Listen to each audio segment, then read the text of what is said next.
Happy Soggy Sunday, everyone. Nancy Holthus joined alongside track announcer Matt Dinnerman.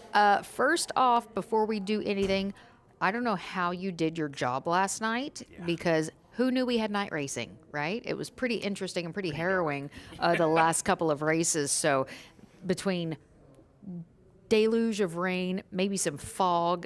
Who knows? I mean, that's occupational hazard for you. Yeah, definitely. The last 5 races were probably like, okay, there's going to be some horses here I really got to zone in on to make sure I get it right. Down the lane at the 3/16th, sight lines were not, 100% perfect. But you know what? That's part of the job, Nancy. We signed up for the gig, and I wouldn't want to be anywhere else other than the race caller's booth during the races. So we got through it, and that just means today is going to be a lot easier for me. It's going to feel like a piece of cake. Yes, it is. We have 9 races on the card. Let's go ahead and take a look at our weather page and see what Mother Nature's got going on today. The track is listed as muddy. No surprise there. It's 58 degrees, but it's going to feel a little cooler because those winds out of the north by northwest at 15 miles per hour. And I think you guys did that for me. Partly sunny because it's pretty overcast right now. But it's sunny here in the Oaklawn Today studio. We had a really busy day yesterday. 22,000 people here on track. It was the most popular place in the state of Arkansas. We had promotions going on. We had amazing racing going on. And with the rain, everybody, it was just like a big Mardi Gras party went on. And we have a big grandstand here if you haven't been here. So it's funny because when I'm calling races outside, there's not a lot of people because it was cold and a little wet. And then I walk out from the booth to go home, and it's like just droves of people just going out. So that's one cool thing about this place is even if the weather is a little bit subpar, people show up if the racing's good and they don't have much to do, or they're just reserving the day for racing. And on top of that, what I like is most tracks people start leaving before the last race. Here they stay until the end, and then they head towards the casino. Yes, because there's always a line to get in that casino. They want some money at the races, and then they're going to use it to try to parlay that into the casino. Absolutely, take those donations. Don't be. I like those withdrawals. I don't like to give a donation at a casino. Yeah. So, thank you also to our team members who just really put on a great environment yesterday, and also our track maintenance crew because they have a very hard job to do. Our starting gate, our pony people. We thank you because that is not, and the valets out in it as well. So it's not always easy. It's not always sunshine and rainbows. Sometimes there's storms to weather, but we have a beautiful day today. It's going to be even nicer tomorrow. Really good temps, I think, through the week. Oh, very good. So very good. Sounds good. And I'm hoping that we have good weather next Saturday morning for the beginning of something special. Dawn at Oaklawn. Yes, very excited. Very excited. And featuring my work son, Matt Dinnerman, as our very first guest to kick off a new season of Dawn at Oaklawn. Let's go ahead real quickly and take a look at our news page as we did have, as I said, a very busy day yesterday. But first, Renaissance Stakes winner Obliteration was runner-up in the $1.5 million Saudi Derby. So congratulations to the barn. We had some pretty good American success yesterday. Christian Torres still in fuego with the hat trick. I am going to, did you see my interview yesterday? I did this. I did. The finger over underneath the nose. And his new nickname is Bigotes, which is mustache in Espanol. Bigotes. Bigote. French Friction, what a performance in the slop she put on to win the Dixie Belle. Very impressive. Another Mark Casse Stakes winner. We do have a Classics carryover going into today of just shy of $24,000. So a nice little chunk of change for that carryover. Join us Monday. We like it so much, we're going to do an extra day as we do have a live race card on Monday. And it's also the annual Oaklawn Cap giveaway. And we get to see Ewing in action as he will return off a layoff in the Ozark for the Fuego barn of Mark Casse. And we want to thank today's Ring the Bell sponsor, Denali Stud. So, as we mentioned, Dawn at Oaklawn does start next Saturday. It starts at 7:30. It's free. The barn tours, we do 2 of those, 7:45 and also 9 o'clock. Those are first come, first serve. But come out. It's so awesome for people that come out for the first time. They see all these horses on the track as opposed to 12 every 20 minutes or so. You get 100 horses out on the racetrack doing all these different things, all these different amazing people, and it's a really good way to kind of develop even more of a fan base. It's one of these deals where when you come out here, you get to see behind the scenes action, whether you're on the backstretch or even on the front side. Yeah. This is where you talk about the meat and potatoes of the business. This is where all the hard work's going into it. This is just the final product that you see on the track during the races. There's a lot of work, and as you mentioned and alliterated to, a lot of different personnel that the normal person wouldn't even think is around, but they are working hard, long hours to make sure that everything is ready to rumble come game day. Yeah, it's super busy in the barn area, and I've been very fortunate. We shuttle driver Larry, we have a certain path that we take, and going to hit different spots along the backside. And if I see a jockey or a trainer, I'll pull them on the bus, because a lot of people don't have that firsthand experience, with some race trackers. So I like to say we put the fun in dysfunction, I think you might use that term once or twice, but I love it. I do. Yeah. Also this morning, I had the honor of speaking to a wonderful group of young ladies that are with the University of Arkansas Equine Science Program.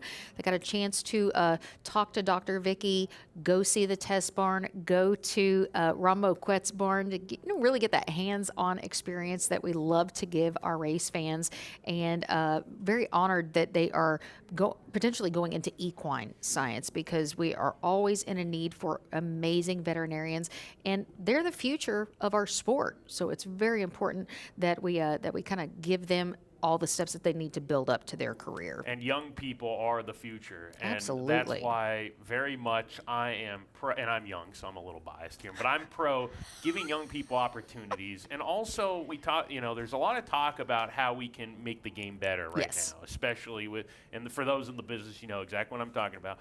But I haven't heard anybody say anything about, let's get some young people on a board. Right. I think there needs to be younger faces, a younger vision.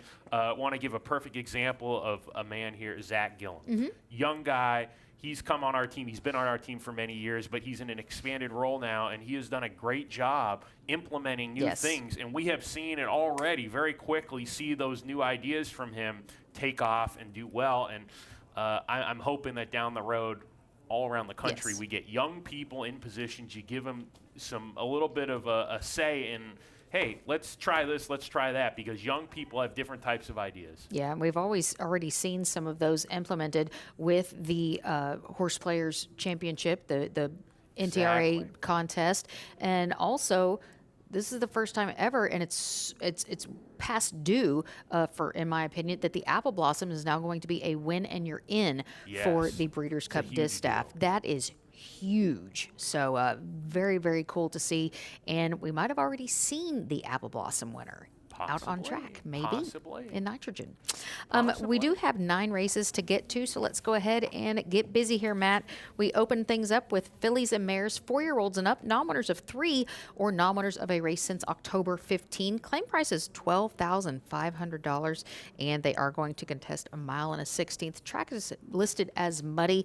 I usually text Kevin Seymour, our track superintendent, when the track is off, just to get a good classification.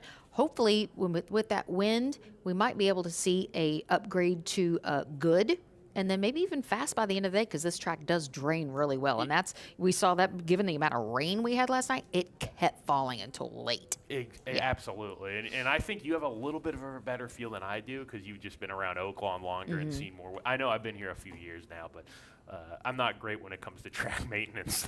That's not my gig. I'm upstairs staying warm. You know what's so cool? One of my favorite things to do, and we'll get to race one of them real quick, is to MC events. I love to host things, MC, guest speak, whatever the case may be. But I was very honored for over 5 years to be the MC for the International Racetrack Superintendent Convention. So I got a really cool mix of people all across the world. So to see how different people do it. It's pretty cool. And it is a science, really. It's a science, and it's harder here because the weather can fluctuate so greatly. I mean, I'm not saying it's easy anywhere, but in California, things are fairly predictable, sort of say the same. Here, we've had days where it's 30 degrees one morning, and then by the afternoon, it's 60 degrees. You can get all 4 seasons within 1 week here in Arkansas. Exactly. Yeah. So it's a task, and they have to watch over this track like their baby. These track superintendents, maybe they love their human kids first if they have them, and then it's the track. Exactly. It's their baby. Exactly. I think in this first race here, I picked a runner that's coming from California. There you go. Olay Silver. It's one of those days, Nancy. I just don't have strong opinions in a lot of these races. Yeah, I'm gonna concur with you on that one today specifically. Which means this could be our best day yet this week in handicapping, which wouldn't be that hard, by the way. Although yesterday I actually had more than one winner, which I'm going in the right direction. Yeah. So we're trying. We're trending. We're trending in the right direction, and hopefully we can keep going up. So now I'm trying to get at least 3 winners, 33%. That's a Hall of Fame handicapper if you can do that consistently. There we go. Olay Silver's my pick, coming off just a dominant win for $8,000 at Santa Anita. But there were only 2 other horses in the race. So I think you have to look at that and be like, okay, let's just forget about that winning margin. Now we're going to see a much bigger field. Oh my and goodness. I'm hoping that, even though I don't expect this horse to win by 12, I'm hoping she takes to the mud. She is a 9-year-old mare now, so she's getting up there in age and racing years, but she's in for 12.5 here. I just think if she runs her race, she's faster than the other horses in this race. She's coming off the break. If people try to beat her, I could see it, but she's going to be my pick. Well, I'm going to look to the number 4, who is not part of the entry. We do have 2 entries in here, and My Bossy Lady, my top pick, will be breaking from post number 3. There's a lot going on for this 4-year-old. Now, she does drop down to the lowest level that she's competed in her career. That's obviously a big boost for her, but she is going to stretch out after sprinting her last several goes and does come in second off the claim. Now, I like the 2-turn configuration for her, as she won her only time when doing so, scoring that non-2 for $16,000 at Churchill Downs last May. But the barn also does well on the cutback, taking away that real estate as they fire about 19%, and I wouldn't be surprised to see her forwardly placed from the get. So a good way to open up race number 1 on this Sunday. Race number 2, let's talk maiden allowance. A lot of coin here. They're giving away $110,000 purse for 3-year-olds and up, and they will go 1 mile and a 16th.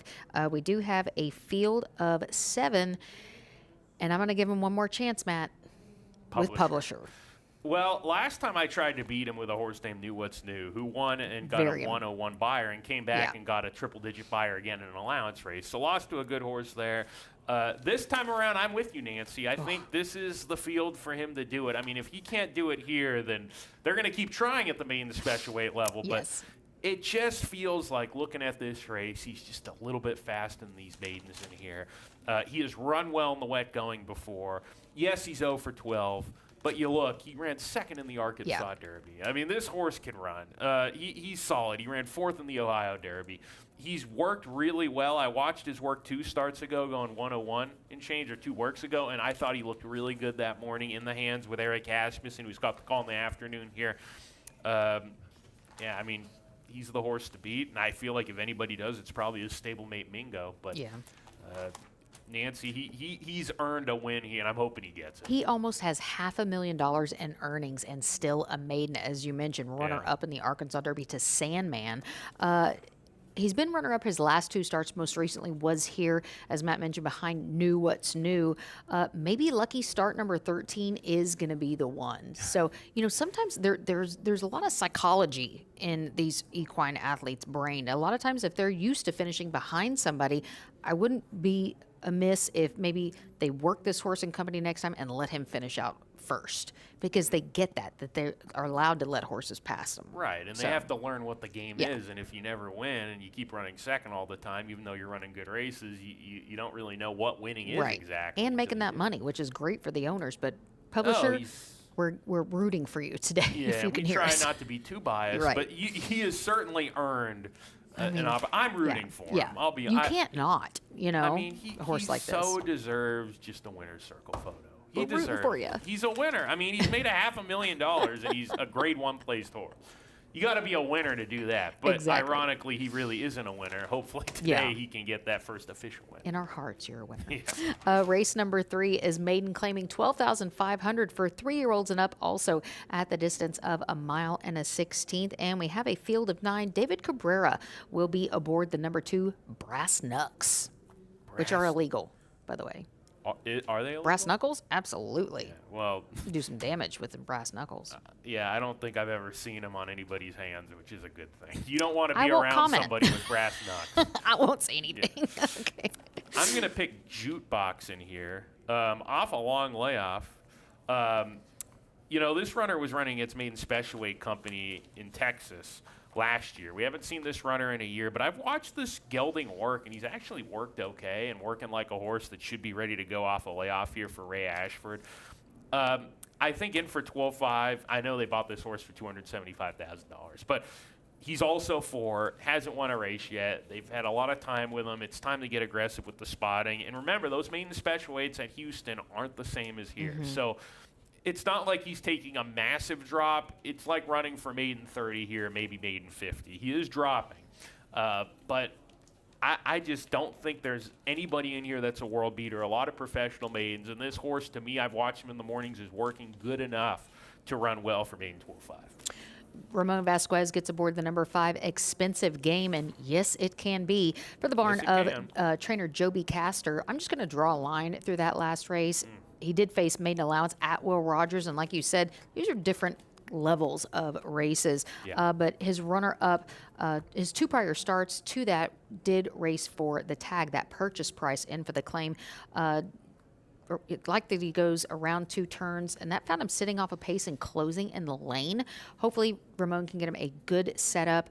And sometimes these maiden 12.5s, you get horses really dropping down, and it comes like an even bigger question mark of who to select. So a lot of times you've done your homework today. I think there are 2 of the 4 races here. You've been explaining your pick, and I'm like, maybe I should have picked that horse. You know what's so funny? Because like I always mention, we have to do our picks so far in advance. Sometimes I'll go back like day of and like, why did I pick this horse again? But, I'm the same way. Yeah. Now, I since we have to put them in further in advance than prior years, I'll actually make picks and then sleep on it and go back and just look it over and say, do I really want to do this? And then once I say yes, I go, okay. But it's funny how sometimes you do that and you pick a horse, the next thing you know, you look at it a little more, and they may not even be in your top 3 by the end of it. It can be that competitive, especially around here. I give you permission to change your picks if we want to.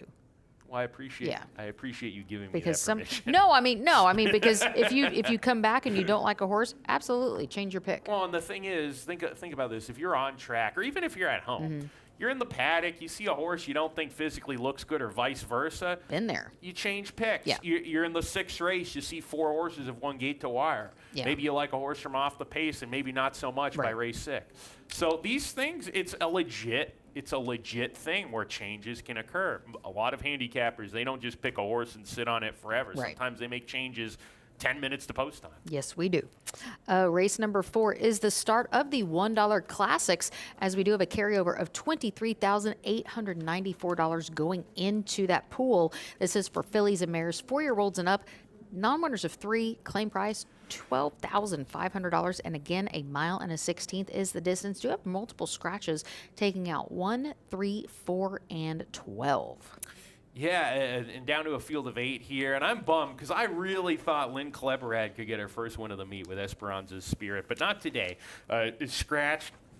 I'm going to pick Peyton's Beauty on top at a price 8-1. I don't know what we'll get now with these 4 scratches, but she's not going to be the favorite, or she shouldn't be anyway. Comes off a $30,000 claiming run sprinting off a layoff for Robert Klein. Just sort of ran an even midfield race that day. In for 12.5 now, getting back to routing. This runner took a while to break her maiden. She broke her maiden at Canterbury by 3 lengths, and then came back in an allowance race there and won by double digits. Both of those races were routing. I think that last race sprinting sets this one up for a really effective effort here. Second start off a layoff, going back to 2 turns, which she's done best. The one concern is both those wins came gate to wire. This time around, Mo Enchanted is going to have something to say on the lead. So either Peyton's Beauty is going to have to win just naturally out kicking Mo Enchanted early, or she's going to have to show that she can deal with being a little bit just off a pace setter and be versatile.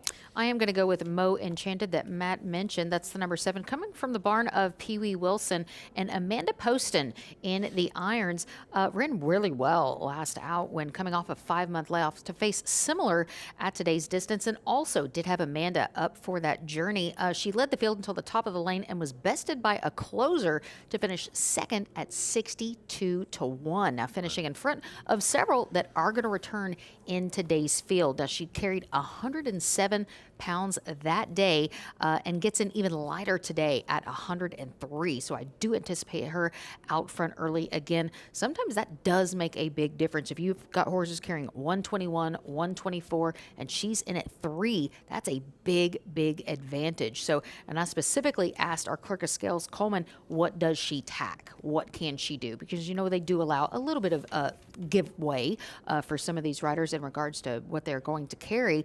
But yeah, she can do the 103, which to me is going to be, you know, maybe if it was 124 to 121, wouldn't be as much difference. But the fact she gets in at 3, that to me was sealed the deal. I mean, look at my top pick is carrying 15 pounds more. Yeah. Could be substantial. I guess there's no science to really know. We can't talk to the horses and say, does this make a difference?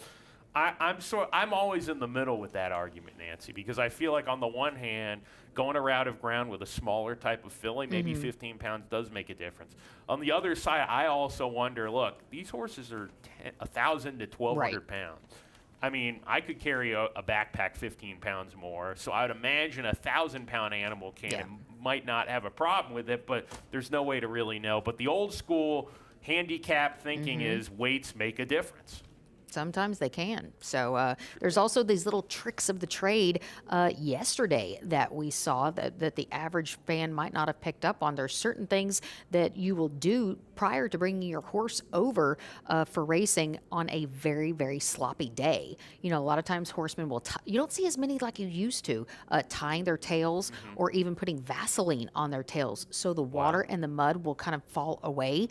And a shadow roll is very important because think how fluffy those are. If you don't wrap that in saran wrap, where the water will just beat off of it, that could be an extra 4 or 5 pounds on that horse that they're going to be carrying. So there's a lot of little tricks of the trade. What about shoes, Nancy? Do they put new different shoes on within the slop, or do they? Not necessarily in the slop, and that's one thing I talk about at Dawn at Oaklawn. Horses do get new shoes roughly every 30 days, and they have feet just like us. They're all different. Some have problems. That's why some of the really good blacksmiths are very sought after, but not really so much shoes for the slop, but you will have obviously turf and dirt shoes. So there's bars, there's, you know, the Queen's plate, that just a lot of different shoes. And just like us, we've got our own issues with our feet too.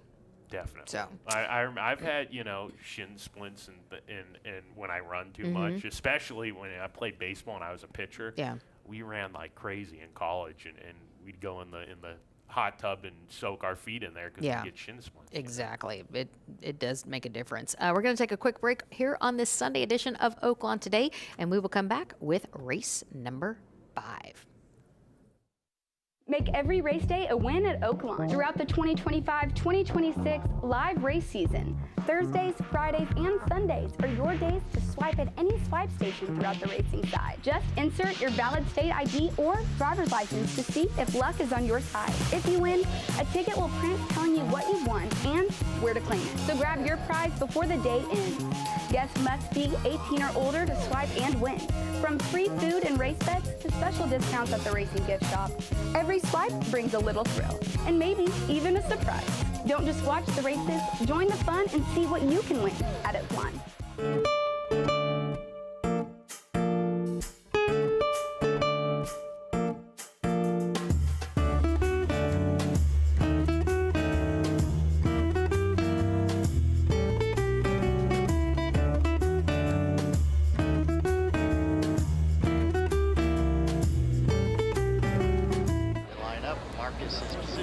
Come on, just a few more yards. All right, ball time. Are you ready? Just one more play. Oh, is it a good game? Touchdown! It is now. I just won my bet through the Oaklawn Sports app. Since when did you start online betting? Since Oaklawn Sports made it super simple, just place a bet on your favorite game, and voila, easy peasy. Oh, well then drinks on you, girl.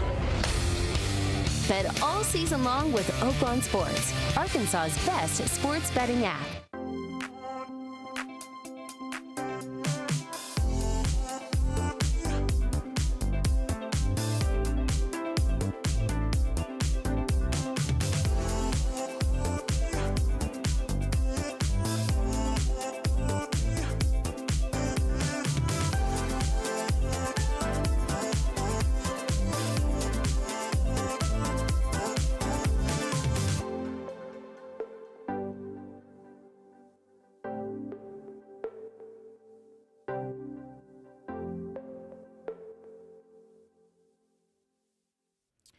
Back with race number 5 as this does kick off the final 50-cent pick 5 of the afternoon. And this is for 4 and up non-winners of 2 since October 15th. They're in for the purchase price of $8,000 and are going to go 3/4 of a mile in this full field of 12. Yeah, really good field here signed on in terms of quantity. And in this race here, my top pick, we're going to go to number 4, Jackman. He's probably the most likely winner on the card. He loves the wet going. So that's a positive, and he really likes Oaklawn Park, too. Coming off a nice win for $10,000. I actually reclaimed by Abel Ramirez Rodriguez. I always think when a trainer reclaims a horse, no matter what their percentage is, that's a positive. If you don't like a horse and you train the horse, you're not going to want him back in the barn. Exactly. You might hope you lose him. Yeah. Yeah, you're going to say, let's hope so. And yeah, this horse isn't what he used to be, but he doesn't need to be. If he runs back to his last race or anywhere close to it, I mean, they're going to have their running shoes on. Exactly. Pun intended, as we were just talking about, to get the win here. And Nancy, you wholeheartedly agree, it appears. I do wholeheartedly agree. I love this horse. Even a couple of years ago, he strung together like 4 or 5 starter allowance wins, and just that honest type of horse. You can't train heart into a horse, and I think he is one that has always shown it, especially here at Oaklawn. He's looking for his 17th lifetime win and his 10th here at Oaklawn. Absolutely a horse for course. Excuse me. And as Matt mentioned, I like when a barn reclaims a horse back. And Ramon Vasquez knows him well, and I think he's going to have a similar trip again today and probably just sitting off of that early pace. So Jackman, my top pick in race number 5 to kick off the final leg of the 50-cent pick 5 on the Sunday.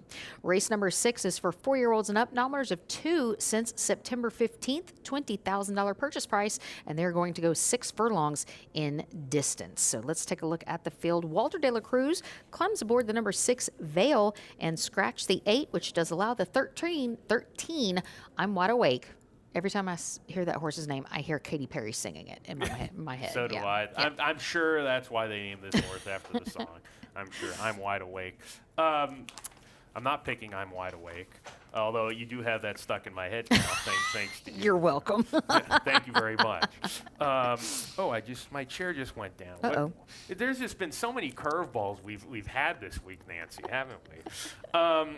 Let's see. Who did I pick in this race? We're going to go to the rail with a horse that is very fitting for my picks. I got no money. If I was you got money. Don't be crying. If I was playing races based on my picks the last week, I got no money. My cash is gone, at least for the race day. Okay, I'll give you that.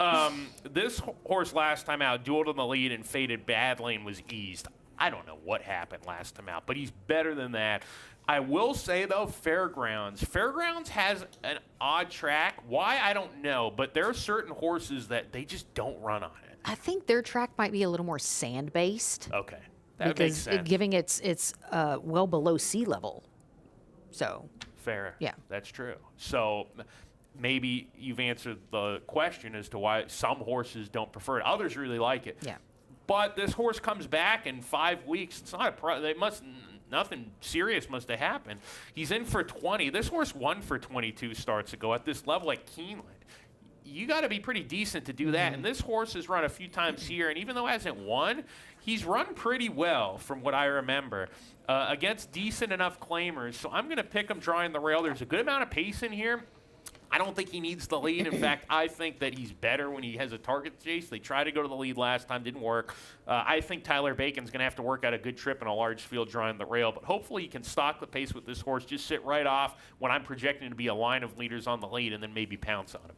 I'm going to look to Gennaro Garcia's contender. That's the number 7, Holiday House. Jaime Torres gets aboard this one. It was a solid Oaklawn debut last out when dropping in against $20,000 Company. He came from off the pace and rallied late.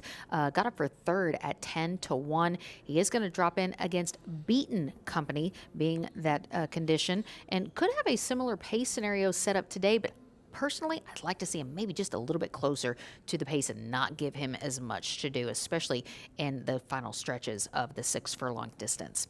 Race number 7 is a second level allowance for the fillies and mares, 4-year-olds and up, and they will go 1 mile and a 16th in distance. Here's a look at the field. David Cabrera gets aboard the number 5, Our Divina, and kind of this is one of the smaller fields that we've seen. It is, and it's a good field. So it's okay. There are a lot of small fields around the country. Yes. We don't get many of them. No, we so don't. You know what? We're very lucky in Yes. that regard. And the good news is, even though it is small again, it's good quality.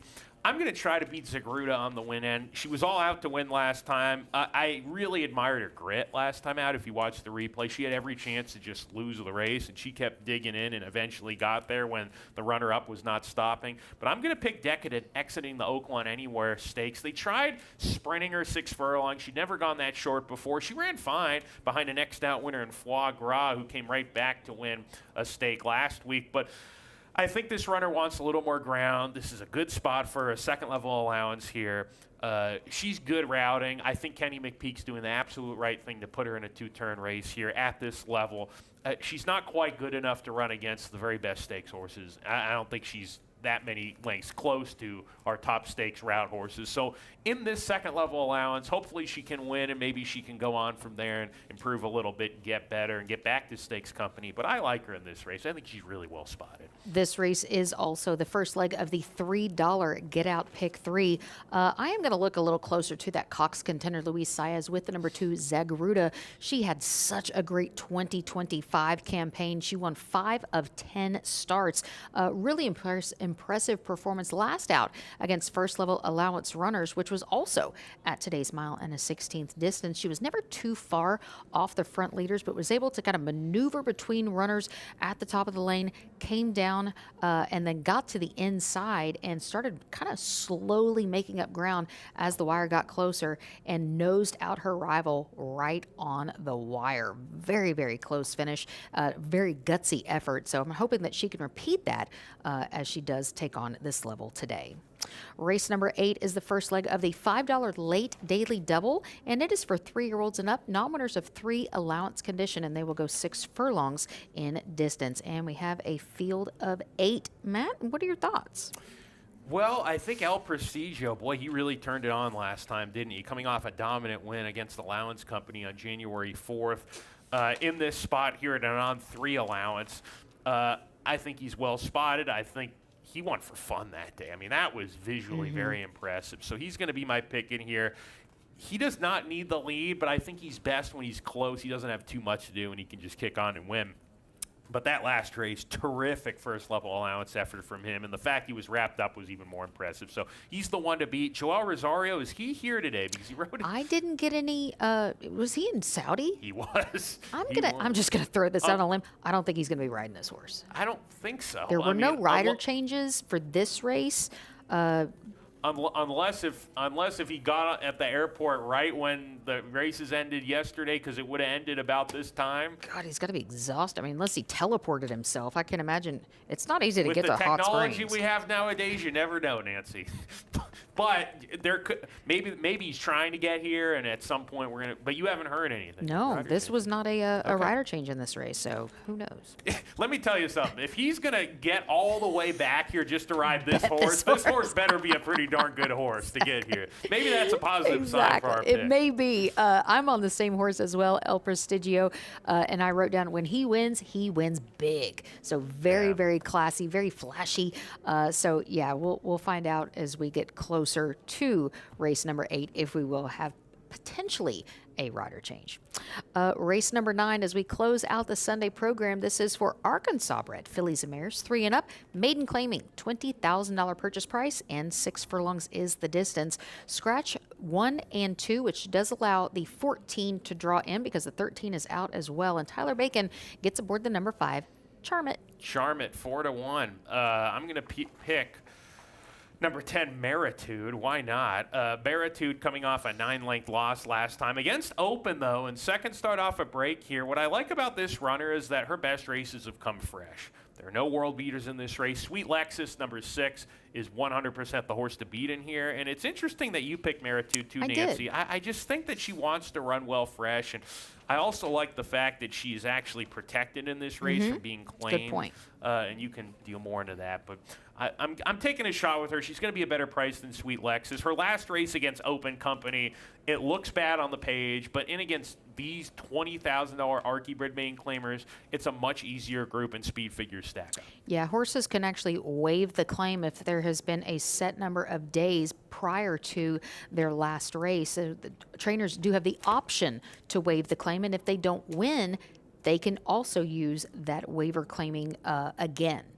So you have, I think they can only use it twice, though, if I'm correct. Yep. Yeah, that certainly is the max. But yeah, I like to say Louis Q in the last, as he is going to be. That's what we say, Louis Q in the last, as he does get aboard for trainer Tom Swearingen. I really like that also, kind of old school 3 furlong bullet drill on February 6th. She clocked in 36-3, just to kind of tighten things up. 9 races on the docket, but we're not done yet. We've got to give you our $20 show bet bonus parlay, our long shot, and top pick. Matt's going to go with Publisher, as am I. We both go to Jackman. He goes Vale. I go Holiday House in the 6th, and you went the 8th too. That's kind of weird with El Prestigio. Is that you look puzzled. Wait, what about the 8th? You said no. We both have the same. Oh, I didn't even notice. We don't do that very often. I don't think we've ever done that. I before. don't think 2, so 5, either. 6, and we did not talk about this before. No. Well, this is a good thing. I like both of our chances, Nancy. I do too. Looking at this. I might have to play this one today. Yeah. Long shot play of the day is Matt's finale in the 10th with Meritude, and I'm going to go Gennaro Garcia in the 6th with Holiday House. Top pick for Matt, sponsored by Oaklawn Anywhere. Matt goes Decadent in race 7, and I'm going to go Jackman, the hard knocker with a big heart, in race number 5. Again, welcome to our amazing pre-bet students from the University of Arkansas. They're going to get a chance to go into the winner's circle and also are going to visit you in the booth. So I always like to say that is the prettiest view in all of racing. Absolutely stellar. I sometimes just stand there and look out just to take it in a little bit. You don't want to take those types of views for granted. Beautiful, you can see everything. Yesterday it wasn't quite as well, beautiful. yesterday was a little sketch. Yeah. But a really good day. We like it so much, we're going to do it again tomorrow. Don't forget, when you come in, you'll receive a voucher for your Oaklawn cap, and you can redeem that voucher in the North End after race number 4. This is one of our most popular promotions that we do throughout the year, and I love seeing people around town wearing them. And yeah, I think my oldest one is maybe 2010. Wow. Something like that. Yeah. There's a Haskell hat every year they give out at Monument Park, and I see people all over the country wearing these hats, whether it be Haskell. I've seen Oaklawn hats. But especially around town here. And tomorrow, Nancy, I would imagine we're going to have a good on-track crowd with this giveaway. I think so, because a lot of businesses are closed because of President's Day. It's going to be beautiful here on track, and you will get to see the return of Ewing for trainer Mark Cassidy. There's also going to be somebody very important with Ewing's entourage as well. I didn't know Ewing had an entourage, so he must be pretty important, Nancy. Well, he's got one of the most famous social media influencers in his ownership group with Griffin Johnson. Yeah. So Griffin has done a phenomenal job kind of introducing a younger fan base to racing that might not have known anything about the sport, but he has really become entrenched in the industry and shows his passion because of how much time he does spend at the barns. It's just not all the glitz and glamour on race day. We've seen him, he wanted to learn how to muck stalls, how to walk hots. He loves the industry, and we are so fortunate to have somebody like him, as I mentioned, to really introduce that younger fan base. So we were just talking about that before we went over our picks here, is getting young people involved, getting them to letting them have ideas and express those ideas and maybe make changes. And he's somebody that has really done good work to be able to learn what it's like from not just the front side and seeing suits and the glamour and the winner's circle photos to see what it's like day in and day out with the horses. And I commend him for that. I was a hot walker myself for 4 years and 4 summers. Yeah, you were as well. That's where you start. That's literally where you start. And he's even been over to Japan to see their racing live. That's awesome. So that's pretty cool. So I would say if you want to be in the business, if you can, try to get a job on the backstretch because it not only is it important to learn about the game, but I think it's even more important to understand everybody's roles. Yeah. Everybody has a role in the business that we have here, when the workers, the employees. Everybody has a role. Everybody's important in one way or another. You don't see a lot of these people. Right. Everybody's important. And by able to be a hot walker, which I was able to do, for example, I thought I learned more of just appreciating people. I can learn about horses from you, from anybody, but it's about actually being there, the practical work, and taking it in and understanding and being and respecting other people's roles. I definitely felt I became a better horseman, obviously, when I married Paul, and really got hands-on on our own horses, and definitely learned so much from the grooms, from the assistants, from the exercise riders. So I'm very thankful to have that foundation because, you come to the races, you see 12 horses every 20 minutes, but back there is really, as I like to call it, the meat and taters. The meat and taters. And you're talking about long hours back there. These guys don't work, these guys and gals, they don't work 3-4 hours a day. They're working 8 sun to up, 10 sundown. hours. Especially during live racing. So speaking of live racing, first post is at 12:30 today and tomorrow.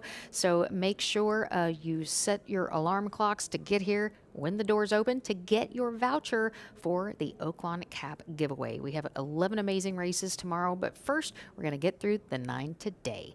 For track announcer Matt Dinnerman, I am Nancy Holthus. Thanks for joining us. Good luck and good racing.